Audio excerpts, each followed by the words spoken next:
Tampang ibu muda di Pasuruan curi motor terekam CCTV. Pelaku ditangkap. Seorang ibu muda di Pasuruan, Jawa Timur harus diamankan sehari setelah nekat mencuri motor. Aksi pencurian sempat viral karena pelaku melakukannya seperti sudah profesional, tidak ada rasa curiga atau takut. Saat diperiksa, motor hasil curian langsung digadaikan senilai 2 juta rupiah.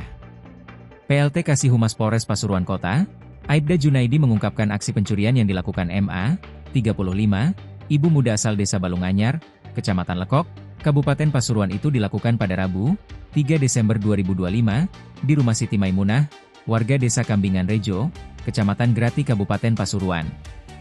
Aksi pelaku terekam CCTV, pelaku langsung melarikan motor metik yang anak kuncinya masih menempel di motor. Pelaku langsung melarikan motor dari halaman rumah lokasi kejadian, kata Junaidi, Jumat, 5 Desember 2025. Mendengar suara motor yang dibawa kabur oleh pelaku, korban mencoba melihat rekaman CCTV mengaku kaget karena pelaku seorang perempuan.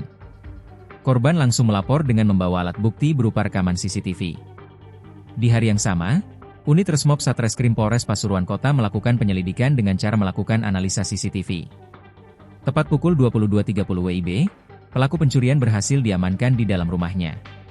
Dan pelaku mengaku jika motor curian sudah digadaikan senilai 2 juta rupiah kepada SY, jelasnya. Kini tersangka dijerat dengan pasal 363 ayat 1, ke-5 KUHP dengan ancaman hukuman minimal 7 tahun penjara. Pelaku masih menjalani pemeriksaan intensif guna mendalami motifnya. Dan masih ada catatan kriminal lainnya, pungkas Junaidi. Download Tribun X sekarang, menghadirkan lokal menjadi Indonesia.